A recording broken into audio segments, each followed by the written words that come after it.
성도 여러분 안녕하십니까? 별미로 읽어보는 요한계시록, 별미 요한계시록. 이제 저희는 점점 차츰 많은 분들이 깊은 관심과 또 때로는 여러 가지 그 안에서 새로운 사실들을 발견해내기를 원하는 인이나 나팔이나 여러분들이 궁금해하는 부분을 향해서 걸음이 빨리빨리 옮겨지고 있습니다.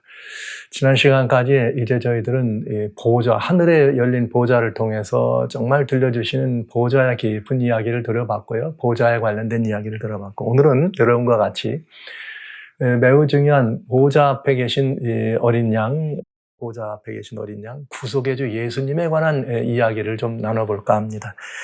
요한계시록 5장에 지난 시간에 잠깐 여러분 말씀드렸던 것처럼 보좌에 앉으신 오른손에 책을 가지고 계신 아버지 하나님의 모습을 보았습니다.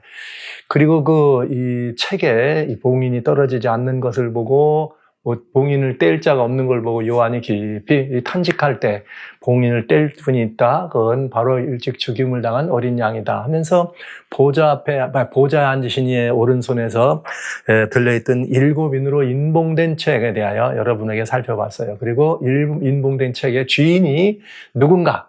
여러분, 이게 굉장히 중요한 이야기지만 이 이야기를 이해하는 것은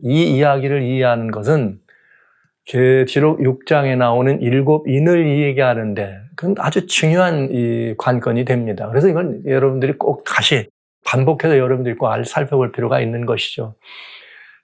여기 인봉된 책의 주인이 누구이냐? 예수 그리스도라고 하는 우리의 구속주를 의미하는데 그 책의 주인을 이야기할 때 그 책은 우리 토지 거래 문서나 유언장에 들어있는 봉인된 성경에 들어있는 봉인된 책들의 내용을 견주해 보면은 그거는 잃어버린 지구의 주권과 또 잃어버렸던 우리들의 영생과 잃어버렸던 우리들의 모든 것들을 회복하시는 이런 내용들이 담겨 있을 수밖에 없는 것이라는 것을 여러분과 살펴보았어요. 물론 상징이죠. 왜 주님은 거기다 그런 인봉된 책이라고 하는 것을 통해서 우리들에게 이 내용을 알려주기를 원하셨는가? 그건 성경에 늘 여러 가지 다양한 성경 속에는 제도, 규례 또 아니면 여러 예표와 상징들이 들어있는데 그것들을 통해서 우리들이 잊어서는 안 되는, 잃어버려서는 안 되는 구속의 매우 중요한 이치들을 깨닫게 하시려 합니다. 이렇게 이해할 수가 있겠네요. 그래서 우리는 예수 그리스도께서 어린 양, 죽임을 당한 어린 양이 인봉된 책의 주인이 되셨다. 이것까지 보았어요. 그러면서 이제는 그 어린 양, 원래는 보좌 앞에 어린 양이라고 하는 부분을 좀 저희가 보고 그 다음에 여기 이렇게 보좌와 대생물과 장로들 사이에 어린 양이 섰는데 일찍 죽임을 당하는 것 같더라. 7뿔과 7눈이 있으니 이 눈은 온 땅에 번뇌심을 입은 하나님의 7영이더라. 어린 양이 나와서 보좌에 앉으신 이의 오른손에서 책을 취하시니라. 이 내용을 이제 오늘 여러분과 같이 보면서 여기에 들어있는 이 보좌 앞에 어린 양, 이 부분이 자세히 열려지면서 지난 시간 왜 인봉된 책이 어린 양의 책이었는가 하는 것을 본 것에 대해서 이어서 중요한 사실들을 여러분들이 보게 되겠습니다. 오늘은 정말 중요한 일을 보게 되겠어요. 기독교가 가지고 있는 다양한 성서 진리죠. 기독교 다양한 교단이 많고 교파가 많지만 그 모든 기독교라 이름하는 모든 교단에선, 교파에서는, 교회에서는 공통된 가르침이 있어요. 그건 뭐냐? 삼위 하나님에 대한 가르침입니다. 그래서 오늘 저는 요한계시록에 들어있는 특별히 이 장면에서 그 삼위 하나님에 대한 가르침이 아주 굉장히 중요한 그야말로 아주 그 묘미를 여러분들은 보시게 될 것입니다. 한번 보시겠습니다. 여기 보좌 앞에 어린 양의 모습이 나와 있는데 여기 보니까 보좌와 내 생물과 장로들 사이에 어린 양이 섰는데 일찍 죽임을 당한 것 같더라. 그런데 이 어린 양의 모습이 뿔이 7뿔이에요. 7눈이 있고 이 눈은 온 땅에 보내심을 입은 하나님의 7영이더라. 그런데 이미 계시록 4장에 보좌 앞에 7 등불 켠 것이 있었습니다. 그런데 4장에 번개와 음성과 뇌성이 나고 보좌 앞에 7 등불 켠 것이 있었는데 이는 하나님의 7영이더라. 어린 양도 7영, 여기 7 등불도 7영, 똑같은 표현을 하게 되는 것이죠. 그래서 여기 대단히 이 중요한 의미가 있는 것을 우리는 여기서 풀어갈 수가 있겠습니다. 먼저 어린 양이 있는데 일찍 죽임을 당한 것 같더라는 말을 먼저 봐야 되지만 이 모습이 이 전체적인 그런 이 보좌에 들려있는 그 모습을 보기 위해서 일곱 뿔과 일곱 눈에 관한 부분을 좀 먼저 보는 것이 더 유리하다 이렇게 생각이 드는데요. 보좌 앞에는 보좌를 안팎으로 둘러싸고 있는 사자의 형상, 또 여기 사람의 모습, 소의 모습, 독수리의 형상으로 되는 네 생물이 이 보좌를 이렇게 둘러서 보좌 안과 주위에 네 생물이 쉴 새 없이 움직이면서 보좌를 감싸고 있는 것을 보죠. 그러면서 보좌 앞에 일곱 등불 켠 것이 있고, 그 다음에 죽임을 당한 어린 양이, 죽임을 당한 것 같은 어린 양이 있더라. 그 다음에 이 두 존재는 일곱 영이었는데 보좌와 24 장로들 사이에 있더라 이렇게 돼 있어요. 여기에 이제 24 장로와 보좌들 사이에 있더라. 이게 또 의미가 있겠네요. 그 사이에 있다면은 어쩌면은 24 장로들입니다. 여기 한번 여러분, 보좌는, 이 하나님의 보좌는 이게 그룹이라고 그래요. 이 그룹들이 있는데 천사들이 그룹들이 있을 뿐만 아니라 여기 이 존재들을 그룹이라 그랬는데 또 보좌를 둘러보여 있는 스랍 천사라고 또 있어요. 이 스랍 천사는 날개가 6입니다. 여기에 이제 이사야 6장에 보면은 그 스랍 천사들이 나오는데 이렇게 하나님의 보좌를 둘러싸고 있는, 그래가지고 날개가 6인데 하나는 자기들 눈을 또 다른 두개는 또 자기들 다리를, 그 다음에 이제 보좌를 향해 얼굴을 이렇게 직접 대면을 못해요. 그러니까 범죄하지 않은 천사들 가운데 가장 그야말로 그 영광스러운 자리를 둘러쓰고 있는 스랍 천사들조차도 보좌에 계신 분을 볼 수 있다 없다 못 보더라. 그러면 여기 24 장로들이 여기 있습니다. 그럼 이 장로들도 이 보좌를 직접 의미상 어떻게 할 수 없는 것 같아요. 보좌를 직접 대면할 수 없는 모습을 보게 되죠. 둘러진 직원이 있지만. 그러면 무언가 장로들과 보좌 사이에 존재가 필요한데 그 존재가 무엇일까? 이게 이제 여러분 보겠지만은 미리 제가 의문으로 하나 말씀드리는 거예요. 자, 보좌 앞에 어린 양과 일곱 등불 가운데 먼저 어린 양을 뒤로 보고 일곱 불과 일곱 눈, 일곱 영을 좀 보려고 합니다. 분명히 일곱 영은 아까 일곱 등불과 같은 존재라 그랬어요. 뭔가 의미가 있겠죠? 자, 뿔은 아시는 것처럼 성경에 나오는 뿔은 구원의 뿔, 여러 가지 나라에 상징할 때 뿔을 다양한 힘과 권세의 상징이고, 일곱은 우리 늘 얘기하는 것이 완전수를 의미한다 이렇게 말합니다.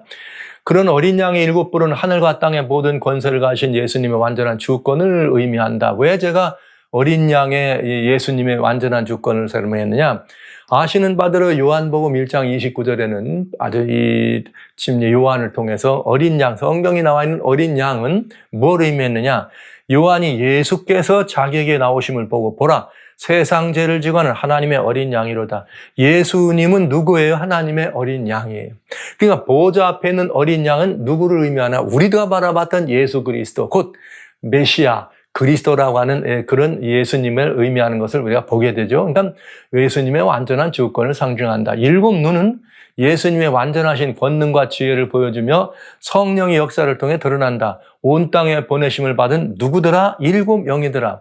일곱 등불도 역시 뭐예요? 일곱 등불도 지난 시간에 잠깐 본 것처럼 하나님의 신이라고 하는 성령님을 의미하는 건데, 똑같은 예수님을 일곱 영이라고 비교하면서 성령님을 일곱 영에 비유했던 것과 같은 의미에 있는 것을 우리는 보게 되네요. 그래서 이제 정리를 할 필요가 있어요. 4장에서는 하나님의 존재의 본성과 함께 권능으로 역사하시는 성령의 모습을 일곱 영으로 묘사했다. 일곱 등불 켠 것. 즉 4장에서는 보좌 앞에 일곱 등불만 나와요. 5장에서 비로소 어린 양이 나오는 거죠. 그래서 보좌로부터 번개와 음성과 내성이 나고 보좌 앞에 일곱 등불 켠 것이 있는데 이는 하나님의 일곱 영이더라. 존재, 하나님의 존재, 신적 존재 본성과 함께 권능으로 역사하는 보내심을, 온 땅에 보냄을 받다는 말은 뭘 말하는 거예요? 그 성령의 사역이 모든 것들을 이렇게 살피고 통제하는 것임을 볼 수 있는 거죠. 그런데 이번엔 5장에서는 어린 양으로 하나님의 무슨 본성이냐? 도덕적 본성, 즉 이 성령님으로 말미암아서 절대적 하나님의 신성의 본성을 보였다면 어린 양으로 하나님의 도덕적 본성, 즉 인격적 속성에서 드러나는 예수님의 사역을 일곱 영으로 묘사한다. 그러니까 똑같이 땅에 보내심을 받은 일곱 영인데 성령께서는 절대적 신성, 하나님의 그야말로 하나님께만 속한 존재, 본적, 절대적 신성을 보였다면 예수님은 관계적 신성, 관계적 하나님의 그 신성을 우리들에게 대면했다. 이것을 말씀드린다. 이 말을 드린 것입니다. 어린 양이 섰는데 일곱 뿔과 일곱 눈이 있으니 이 눈은 온 땅에 보내심을 얻은 하나님의 일곱 영이더라.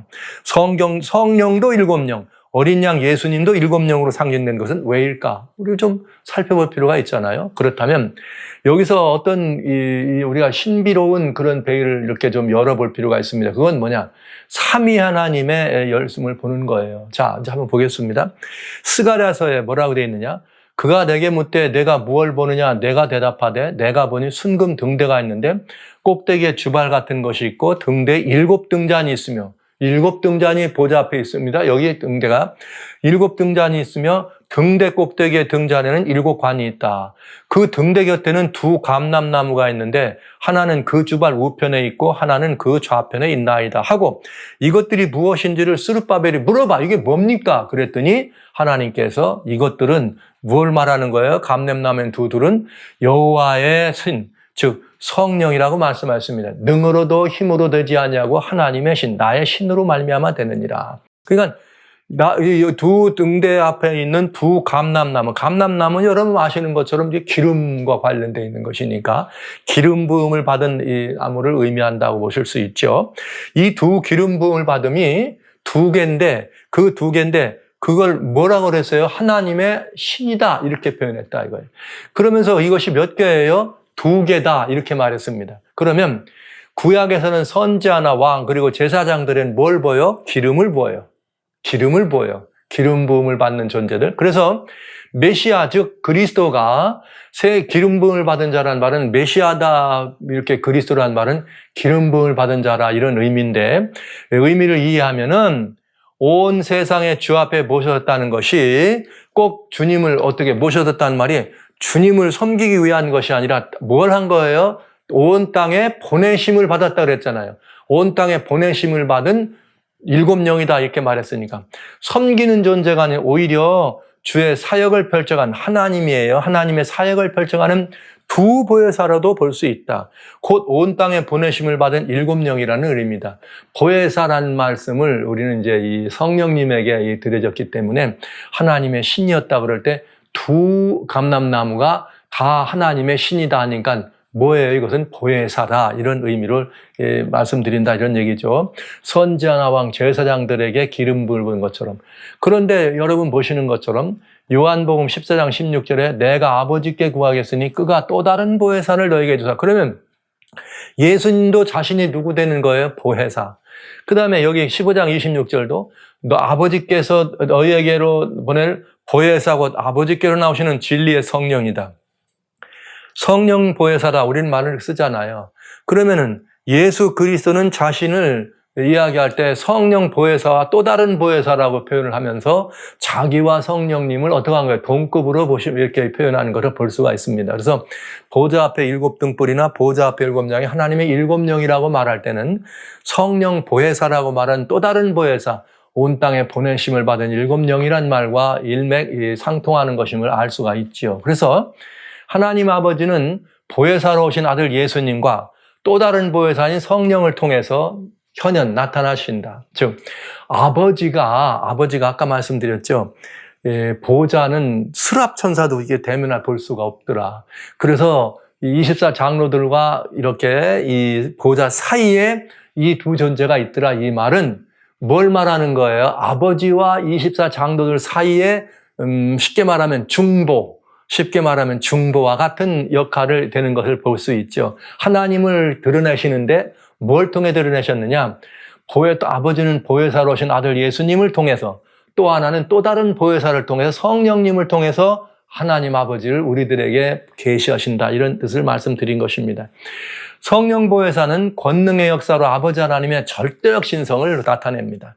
어린 양 예수님은 사랑의 인성으로 아버지 하나님의 관계적 신성, 즉 도덕적 성품이라고 말할 수 있죠. 인격적 속성을 우리들에게 드러내 주신다. 이 말씀을 드린 것입니다. 보좌 앞에 어린 양과 보좌 앞에 일곱 등불이 일곱 영으로 하나님을 계시한다. 즉 전지전능하신 하나님을 성령을 통해서 계시하는 것만 아니라 하나님은 사랑이시라는 것을 아들 하나님을 통해서 우리에게 보여주신다. 아들 하나님도 보혜사, 성령님도 보혜사. 그래서 이 보혜사는 하나님의 영이 일곱 영이 되어서 온 피조물들에게 뭘 드러내는 거야? 하나님을 계시하시는 그런 모습을 우리가 볼 수 있다는 것을 말씀드립니다. 그렇게 해서 우리는 신성의 삼위의 이 오묘를 여기서 볼 수 있다는 것이죠. 조금 이걸 좀 자세히 풀어드리면, 절대적 신성이라는 거는 말은 무슨 말이냐면 하나님께만 속해 있는, 유일한 하나님께만 속해 있는 성품입니다. 그리고 전능하신 하나님, 창조주권이죠. 전지전능하시고 이렇게 전능해서 모든 것을 창조하셨다는 말은 이 모든 공간, 우주 공간을 주권하시는 분. 그런가 하면 영원한 시간에 대해서 시작도 없고 끝도 없는 시작을.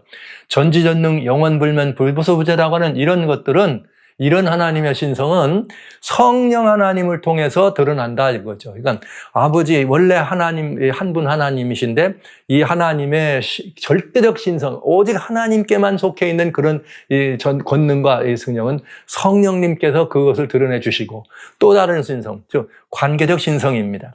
하나님과 피조물 사이의 교통을 위해서는 하나님께서는 피조물과의 교통을 위해서 피조된 세계 안으로, 즉 이 말은 창조주는 창조세계 밖에 계신 분이잖아요. 내가 예를 들면 이 어떤 물통 안에 내가 있으면서 물통을 만들 수는 없는 것처럼, 물통을 만들려면 물통 밖에 있어야 물통을 만들 거 아니겠어요? 그러니까 창조된 이 세계 밖에 계셔서 이렇게 모든 것을 창조할 수가 있는데, 근데 창조된 세계 밖에 있다 그러면 이 피조물과 어떻게 할 수 없느냐? 교통이 안 되기 때문에 피조물과의 교통을 위해서 피조된 세계, 피조물인 우리들 안으로 들어오신 아버지 하나님의 성품이다. 우리는 그 성품을 하나님은 사랑이시다, 이렇게 통해서 보여주는 거예요. 성자 예수님을 통해서 아버지 하나님의 성품이 계시된 것입니다. 그래서 삼위 하나님의 오묘한 연합, 아버지와 아들과 성령님의 온합은 하나님의 전능하심과 성령을 통해 드러나는, 그 다음에 하나님의 사랑의 성품, 아들이신 예수 그리스도, 이 성품을 이해하고 영접할 때 온전히 이해할 수 있다, 이 말입니다. 즉 이 말은 무슨 말이냐? 어떻게 하나님이 삼위를 존재합니까? 이렇게 얘기하면 전지전능하신 분이 삼위든 백이든 얼마든지 존재할 수 있는 거죠. 그러면 왜 하나님은 삼위를만 존재하는가? 하나님을 우리에게 드러낼 수 있는 가장 완벽한 하나님의 전지하신 하나님의 이 권능으로 보았을 때 하나님의 삼위의 존재가 하나님에 대하여 다른 이 범신론적 사고나 이런 것들을 막을 수 있는 하나님의 지혜였다.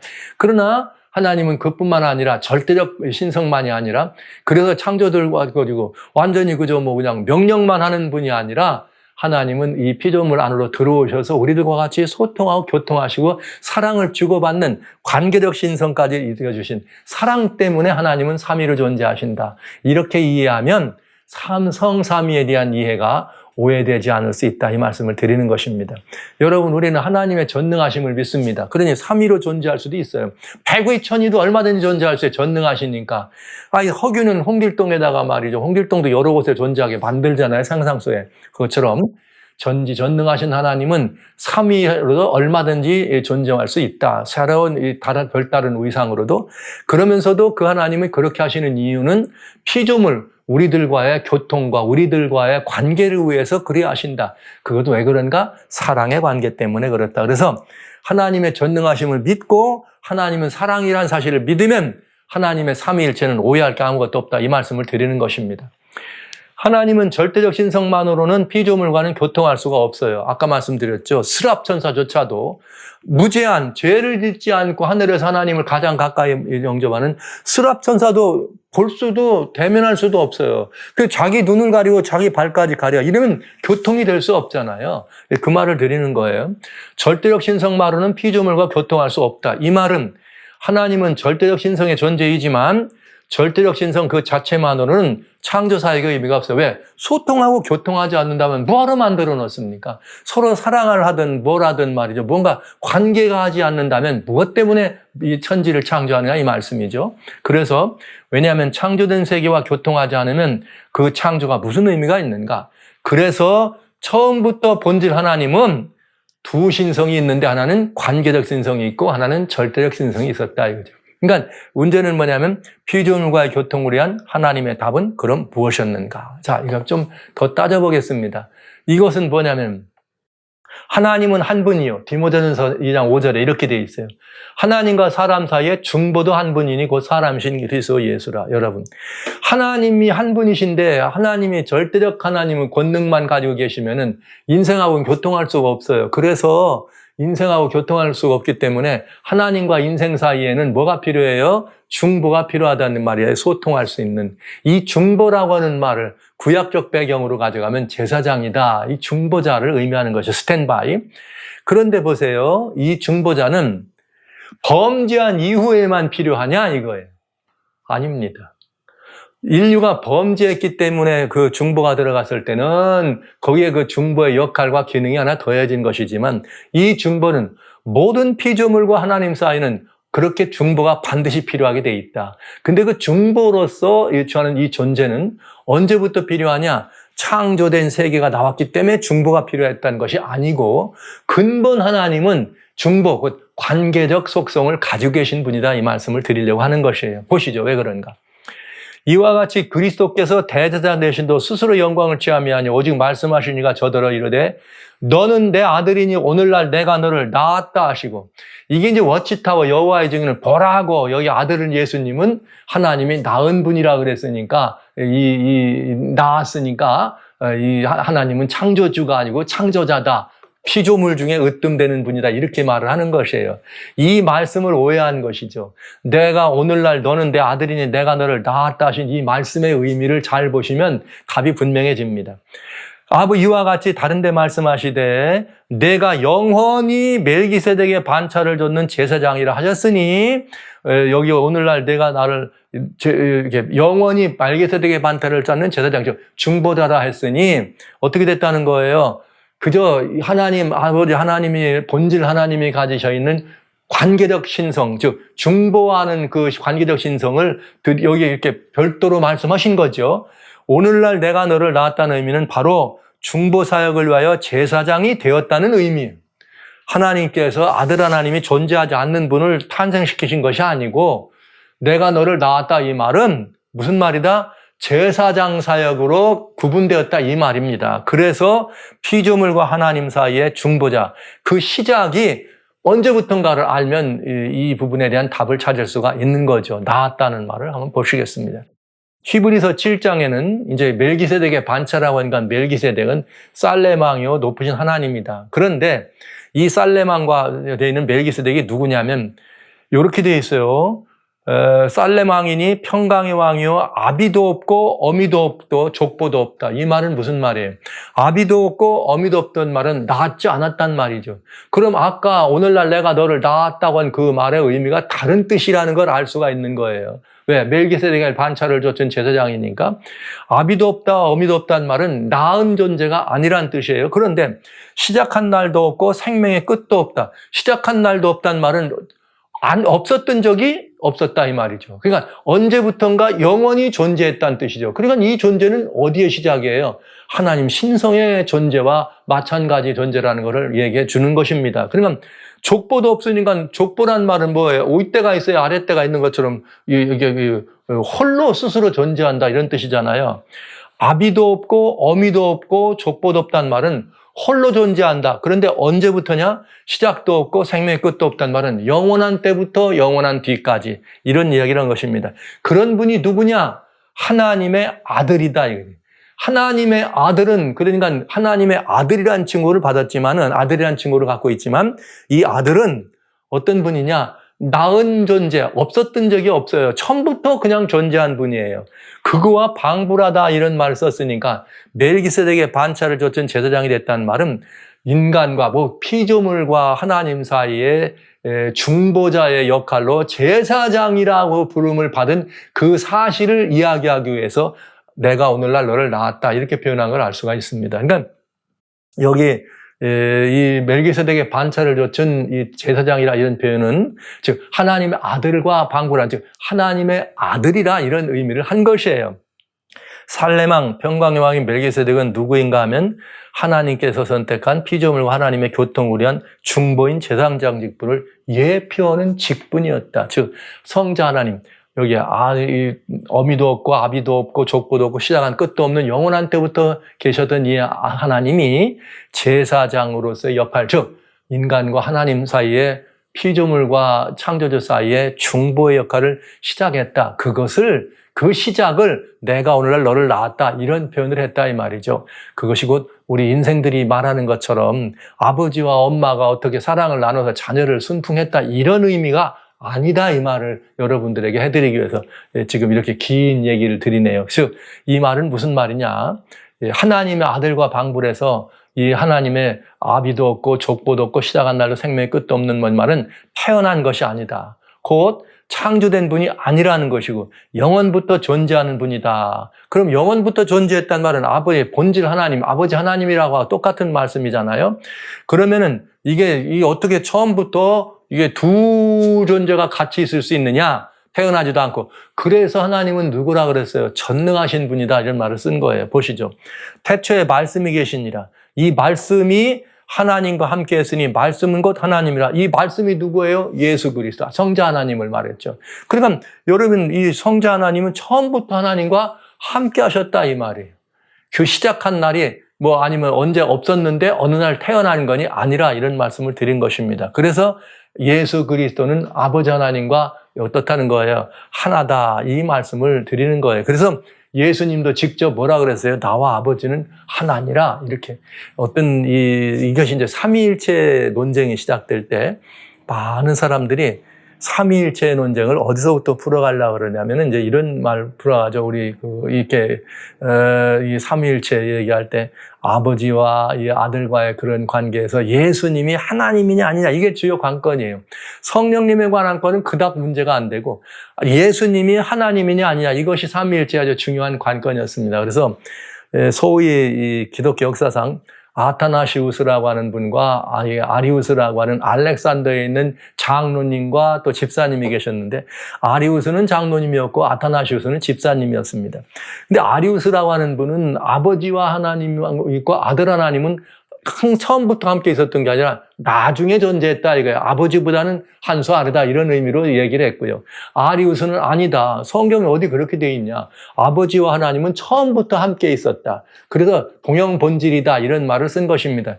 기독교는 325년 니케이아 종교회에서 이렇게 아다나시우스의 가르침을 받아들이게 됐고, 이것이 이제 완전히 갈게돈까지 가면서 삼위일체 하나님이라고 하는 이 설이 기독교가 섬기는 이 정설로 받아들여지게 된 것입니다. 그런데 그 이야기를 다른 많은 곳에서 성경에서 이런저런 가치를 찾지만 우리는 지금 바라보니까 어디예요? 보좌가 있는데 4장에서는 7등불이 있고 7영이다. 5장에서는 보좌 앞에 어린 양이 있고 7영이다. 그래서 이 성령 하나님, 이 보좌에 있는 앞에 있는 두 보혜사로서 아들 하나님과 이 성령 하나님을 보혜사로 명칭하는 7영으로 되어 있는 걸 볼 수 있는 거죠. 그런데 왜 이 두 존재가 필요했냐? 본질적인 하나님, 한 분 하나님이시라고 할 때 본질적 하나님이 당신을 계시할 필요는 무엇 때문에 있는 거예요? 관계하기 때문에.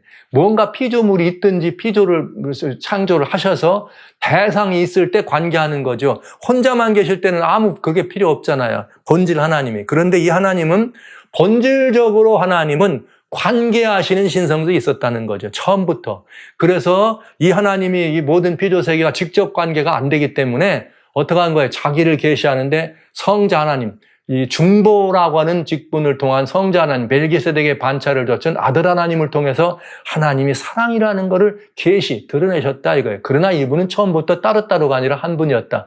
이해되기 어렵죠? 그래서 전능하신만 인정하고 믿으면 아무 문제가 없다는 거죠. 왜냐하면 전능하신 분이니까 이 두 개체전, 세 개체전 문제가 안 되는 거죠. 성령 하나님도 마찬가지. 성령 하나님은 하나님의 신성의 절대적 신성, 무소부재든 영원불변이든 아니면 그 전지전능이라고 하는 절대적 신성이 막 드러나는데 하나님 아버지의 그런 절대적 신성을 계시하시는 분으로 온 땅에 보내심을 입은 7영으로 표현이 되는 두 영이. 그래서 보좌와 어린 양과 성령, 삼위는 같은 이렇게 하나님, 신성의 이 하나님으로서 신성 하나님, 본질적 하나님의 관계적 신성과 절대적 신성을, 사랑이라고 하는 성품과 전능하시는 성품에 대한 것을 계시하시는 두 보혜사로 보신다 그러면은 내가 오늘 나왔다 이런 표현을 하실 때 이것이 존재하지 않은 때가 있었다는 뜻이 아니라 그런 그 신성의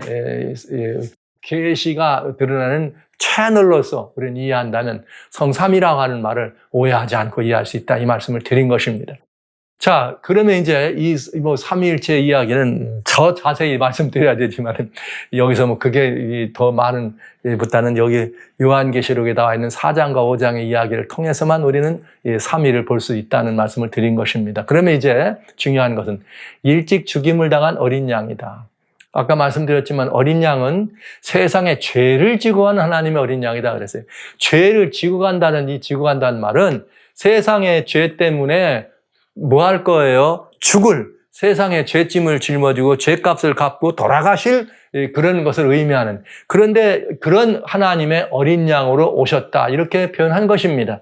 그래서 죽임을 당한 어린 양, 보좌 앞에 있는 어린 양은 세상 죄를 지고 가시는 예수님이 바로 그 보좌 앞에 어린 양이었다. 그런데 마가복음 10장 45절엔 뭐라 그랬어요? 인자가 온 것은 자기 목숨을 많은 사람의 대속물로 주려 함이라. 그러니까 대속물로 우리를 대신 돌아가시는 거니까 이 부분은 어떤 부분이에요? 우리의 구속주가 되려 하심이라. 이렇게 표현하면 되겠습니다. 고린도후서 5장 14절에 그리스도의 사랑이 우리를 이 모든 일들은 무엇로요? 사랑 때문에 그런 일을 하셨는데 우리를 위해 자기를 대속물로 주신 그 예수님의 사랑이야말로 정말 얼마나 우리 마음 가운데 그 사랑이 감동이 됩니까? 여기 말한 것처럼 그리스도의 사랑이 우리를 강권하시는도다. 한 사람이 모든 인성을 쓰시고 오신 우리 예수님이 사람을 대신하여 죽었은즉 모든 사람이 죽은 것이라. 즉 이 예수님이 돌아가심으로 말미암아 우리 모두가 죽은 것과 같다 이거죠. 그러니까 어린 양은 예수님은 죄인된 모든 인류를 구속하기 위해서 죽임을 당하셨다. 죄값을 갚으셨다. 이렇게 표현되겠네요. 그러니까 보좌 앞에는 일찍 죽임을 당한 어린 양은 누구냐? 우리의 죄값을 위해 돌아가 주신 예수님. 그래서 뭘 드러내줬어요? 우리 하나님은 우리들을 향해서 사랑이라는 하나님의 성품을 유감없이 드러내주신 그 하나님. 그래서 로마서 5장 8절과 9절에 주님께서 우리를 돌아가심으로 말미암아 하나님 아버지의 인간에 대한 사랑을 그렇게 표현하신 거죠. 하나님이 세상을 이처럼 사랑하사 독생자를 주셨으니 그러니까 여러분 하나님 아버지 하나님의 사랑이 누구를 통하여 나타난 거예요? 예수님을 통해 나타난 거죠. 예수님이 십자가에 달려 돌아가심으로 아버지 하나님의 사랑을 드러냈다. 저는 이것을 여러분들에게 하나님과 우리 사이의 관계에서 그 관계하시는 하나님이 그 관계의 하나님의 그 인격적 속성은 사랑이라는 것을 아들을 통하여 계시하셨다 이 말인 것입니다. 그래서 예수님은 인성을 쓰시고 이 땅에 오셨지만 아버지 하나님의 그 모든 이 하나님의 그 가슴속 깊은 곳에 있는 것을 우리들에게 낱낱이 드러내 주신 하나님이시다 하는 사실을 여러분이 잊지 말아 주셨으면 좋겠습니다. 우리는 그를 구속주시다. 즉 하나님의 사랑이란 의미를 이제 우리 걸로 가져오면 우리를 위하여 우리를 구원하시고 죄로부터 건지신 예수님이다. 이렇게 보시면 되겠네요. 그래서 그 예수님이 어떤 일을 하셨는가? 이걸 보면 알아요. 어린 양이 나와서 보좌 앉으신 오른손에서 책을 취하시더라. 여러분. 저는 이 말씀을 보면서 굉장히 많은 생각을 합니다. 자, 이게 문서가 확실히 어린 양 예수님이 이 책의 주인이 확실하구나. 그렇기 때문에 뭘 할 수 있느냐? 이 예수님께서 하신 일이 뭐냐면 보좌에 앉으신 이의 오른손에 책을 취하시다. 여러분, 이 보좌에 앉으신 이가 누구예요? 우리 하나님 아버지 아닙니까? 그런데 감히 하나님 아버지가 주시지도 않았는데 책을 취할 수 있어요. 이 말은 오른손에서 책을 하나님이 건네줬더니 받았더라 이렇게 되어 있지 않아. 오른손에 있는 책을 가서 내 손으로 어떻게 한 거예요? 잡아온 거예요. 이 굉장한 일 아닙니까? 이 세상에서 어떤 임금의 손에 뭘 가졌다고 생각해봐요. 임금이 신하들에게 이걸 내려주지 않는데 신하가 임금 손에서 그걸 가져올 수 있어요? 어림도 없는 얘기잖아요. 그건 불가능한 얘기잖아요. 그런데 지금 여긴 그렇게 됐어요. 이 말은 오른손에 있는 이 책은 누구의 것이다? 어린 양, 일찍 죽임을 당한 어린 양의 것이 분명하구나. 그리고 어린 양도 아버지 하나님의 손에서 그걸 취해올 만큼 뭐가 있는 분이다? 자격이 있고 권능이 있고 권세가 있는 분이라는 게 여기 여실히 드러나는 거예요.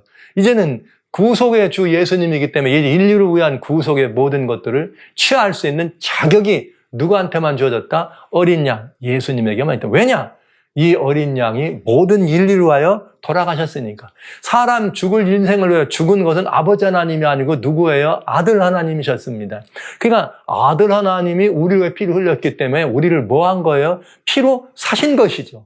그게 여기 5장에 또 우리를 피로 샀다는 말이 나오는 거예요. 고린도전서 6장 19절에 우리가 다 하나님께서 우리 자신의 피로 우리를 값으로 샀다 이렇게 표현한 이유가 바로 이것입니다.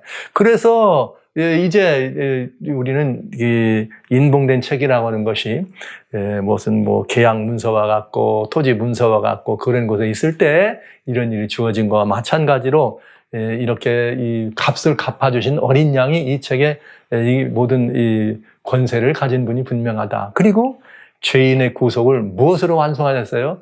죽음으로 완성하신 분이 분명하다는 것입니다. 그러니까 어린 양이 이 책의 주인이시죠. 그래서 뭐가 필요하냐? 예수님께서 이제 이 책을 취해서 하실 일이 뭐예요? 이 책을 인을 떼서 뭐 하시면 돼요? 자, 이제 내가 이 죽을 인생의 모든 죄값을 다 갚았으니 모든 인류는 다 죄로부터 자유, 죽음으로부터 해방, 이걸 선언하시면 되는 거잖아요. 그런 일이라면 미룰 필요가 있어요? 지체할 필요도 시간도 없죠. 자, 그게 죄인의 구속을 선언하시려고 책을 취하셔서 책을 잡는 이 사건이 요한에게는 너무나도 간절하고 애절하게 기다려지는 사건입니다. 그러니까 요한이 어떻게 한 거예요? 저 인을 뗄 자가 없다고 그럴 때 크게 울었던 것이죠. 저 인이 떨어지지 않으면 안 되는데, 저 인이 떨어지지 않으면 안 되는데, 저 인을 왜요? 그 인을 떼야지만 그 책 안에 뭐가 있는 거예요? 우리 인류에 대한 구원의 이야기가, 우리 인류에 대한 구속의 이야기가 있는 것을 요한이 알았기 때문에. 왜 알았어요? 이미 구약부터 이스라엘 백성들에게는 저 증서가 뭘 의미하는 걸 요한은 알고 있는 거죠. 그러니까 요한에게 일곱 인봉된 책을 보여주신 것이에요. 저걸 떼면은 이제 누가 주인이 되는 거예요? 잃었던 것을 회복하는 거예요. 인류가. 죄에 팔린 인류가, 사단의 노예가 된 인류가 노예로부터 해방되고 죄로부터 해방되고 구속되는 그 이야기가 있다는 거죠. 그런데 어린 양 예수님이 그 손에서 그것을 취해왔습니다. 내가 이걸 취할 거야. 권세가 있는 모습을 취하신다면 이제 요한에게는 뭐가 있는 거예요? 어서 열어주십시오. 어서 열어주셔서 뭐 하세요? 선언하세요. 이제 그 얘기 선언만 하면 이 안에 있는 내용이 누게 되는 거예요? 인생의 것이 되는 것이죠. 야, 이게 정말 굉장한 이야기가 여기에 들어있는 것입니다. 이 하나님 말씀 스가랴서에는 우리들에게 어떤 정말 절묘한 이야기가 들어있느냐면은 정말 절묘한 이야기가 들어있어요. 그게 뭐냐면 스가랴서 3장에 보면은 이런 표현들이 우리들에게 있는데 스가랴에 한번 보겠습니다. 여기 6장입니다. 스가랴서 6장에 보면은 무슨 말씀이 있는가 하면 이런 말씀이 있어요. 여기에 어떤 말이 있는가 하면은 12절부터 이런 말이 있어요. 고하여 이르기를 만군의 여호와께서 말씀하시는데 보라 순이라 이름하는 사람이 자기 곳에서 돋아나서 여호와의 전을 건축하리라. 순이라 이름하는 자. 여기 순이라고 이름하는 자, 이건 싹이기도 하고 이새에서 나오는 이렇게 여호와 우리의 의라고 얘기할 때 거기에서 나오는 이렇게 다윗을 나오는 그 싹을 얘기할 때 똑같은 얘기예요. 그래서 이게 다 뭘 말하느냐? 예수 그리스도를 의미하는데 이렇게 돼 있어요. 자기 곳에서 돋아나서 여호와의 전을 건축하리라. 그가 여호와의 전을 건축하고 영광도 없고 그 위에 앉아 다스릴 것이요. 또 제사장이 자기 위에 있으리니 이 두 사이에 평화의 의논이 있으리라 하셨다고. 야, 이거 놀라운 일이 벌어졌네. 순이라는 자가 나타나가지고 하나님의 전을 완성합니다. 그러면서 또 같은 자리에, 그 자리에 누가 또 앉아요? 제사장이 앉겠다. 그러니까 한 자리에 왕도 되고 제사장도 되는 것을 의미하잖아요. 여러분, 왕도 되고 제사장도 같은 자리에 앉아서 보좌 앉는다. 이렇게 되면 딱 떠오르는 게 있죠. 지금까지 읽어드린 것. 멜기세덱. 그는 살렘의 왕이기도 하면서 하나님의 누구의 제사장이기도 합니다. 예수님께서 무슨 일 하셨느냐? 이 땅에 계실 때에 이 사람들이 예루살렘 성전을 보고 예루살렘, 예루살렘, 예루살렘 하니까 너희가 이전을 헐라 내가 사흘 만에 세우리라. 이게 못 알아들었어요. 이 얘기를 못 알아들었는데 요한복음 2장에 보면은 예수님이 십자가에 달려 돌아가시고 부활하신 이후에라야 이 전을 건축한다는 말이 무슨 말인지를 압니다. 그래서 예수 그리스도께서 자기의 이 몸된 하나님의 성전을 의미하죠.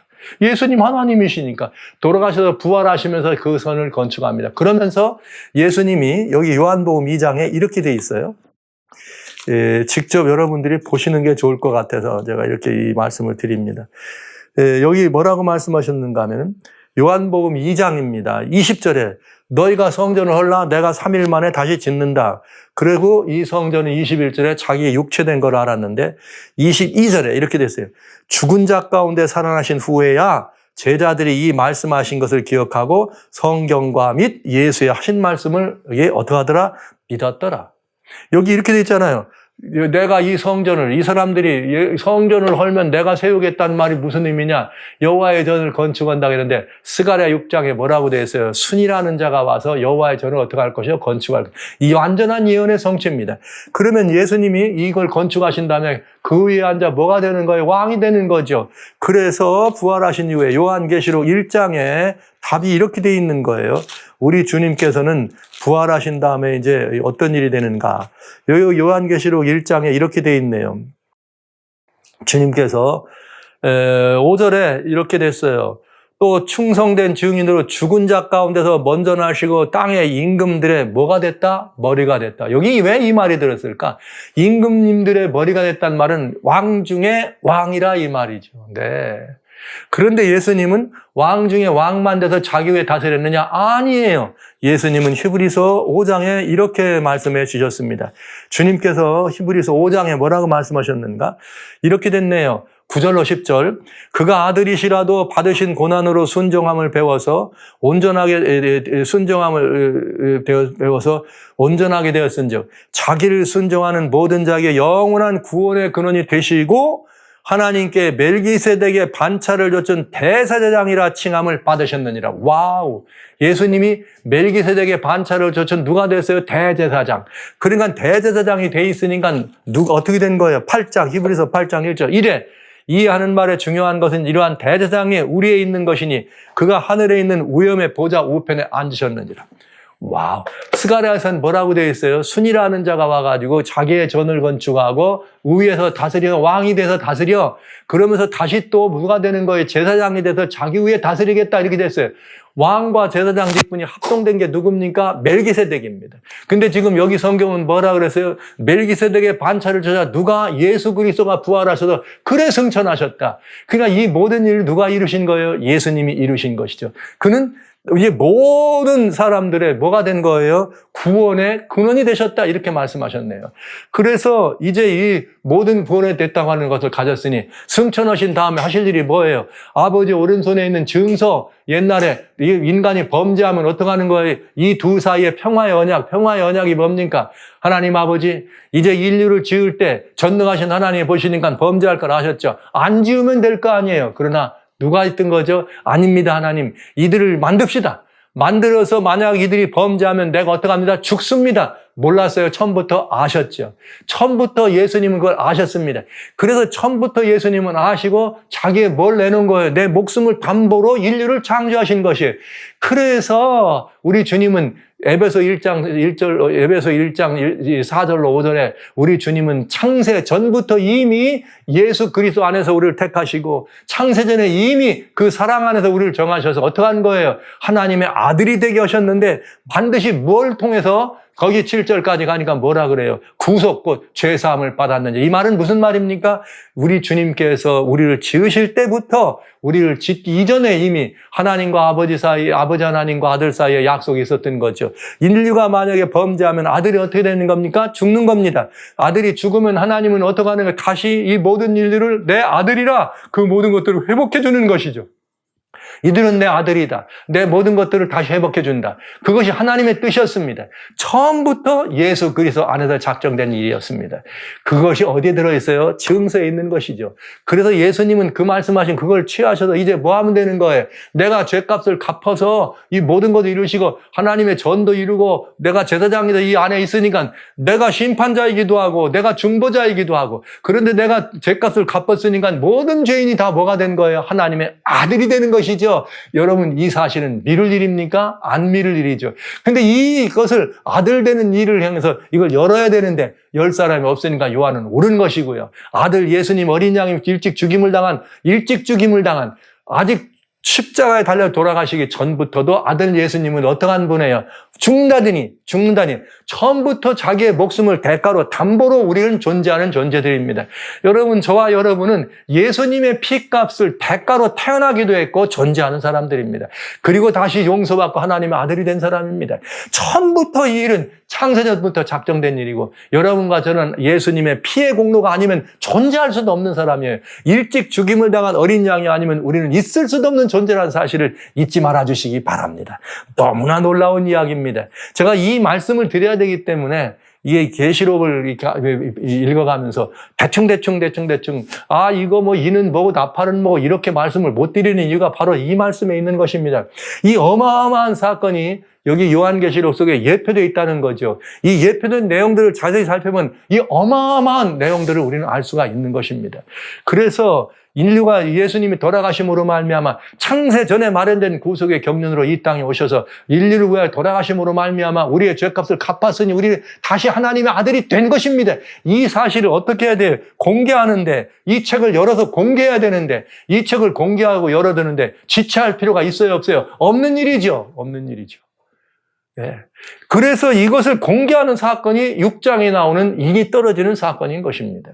여러분, 그러니까 이 인이 떨어진다는 것은 어마어마하게 중요한 일이에요. 언제 인이 떨어질까요? 그러니까 여러분, 굉장한 사건 아닙니까? 그래서 이 놀라운 사건들이 예표되어 있다고 하는 것을 여러분과 같이 보는 이 일은 너무나 중요한 일이기 때문에 이렇게 요한계시록에 나와 있는 이 상황들을 여러분들과 같이 자세히 살피는 것입니다. 그리고 또 하나는 이것이 마치 계시록 1장이 2장과 3장에 나오는 일교교의 서문에 있는 예수님의 이야기인 것처럼 지금 4장과 계시록 4장과 5장은 6장에서 나와 있는 인을 떼는 사건이 벌어지는 그 일에 매우 중요한 서문처럼 하늘에서 있었던 일과 아버지 하나님과 아들 하나님의 이 놀라운 구속의 이 권능과 이 모든 이것들이 펼쳐지는 장이기 때문에 여기를 자세히 알아야 인이 떨어지는 일이 무엇인지를 이해할 수가 있는 것이죠. 그리고 그것은 지체할 시간도 없는, 이유도 필요도 없는 아주 급한 일이라는 사실을 여러분과 같이 돌아보는 것입니다. 자, 만약에 이 7 인으로 인봉된 이 책이 봉인된 두루마리가 어린 양의 책이라면 왜? 창세 전에 마련된 구속의 이야기니까요.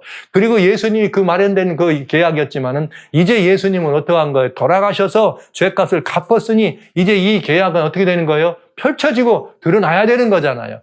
우리는 모든 인류는 주님의 보혈의 값으로 죄사함을 받은 하나님의 아들이라고 하는 사실을 공개해야 안 됩니까? 그리고 예수 그리스도는 우리의 누구라는 걸, 구속주라는 걸 공개해야 안 됩니까? 그런데 그 예수님이 우리의 구속주가 되려면 반드시 그 예수님은 누구시라야 돼요? 창조주 하나님이시라야 된다는 사실이죠. 만약에 아드님 예수님이, 성자 하나님이 창조주가 아니시라면 우리의 구속주가 될 수 없는 것입니다. 그래서 이 책은 어린 양의 보혈로 영생이 약속되고 영생이 보장된 하나님의 아들이라는 사실이 여기에 보장되어 있는 놀라운 이 책이라는 사실입니다. 그렇기 때문에 이 책은 빨리 어떻게 돼요? 인이 떨어져야 되는 거예요. 여러분, 만약 이 책이 한 장 떼가지고 2000년 걸려 지금도 아직 인이 떨어진다. 어떤 사람들 얘기하잖아요. 이제 마지막 인이 떨어진다. 마지막 날. 이렇게 얘기하면 그동안에는 하나님의 아들인 걸 아무도 주장할 수 없었다 이 말이죠.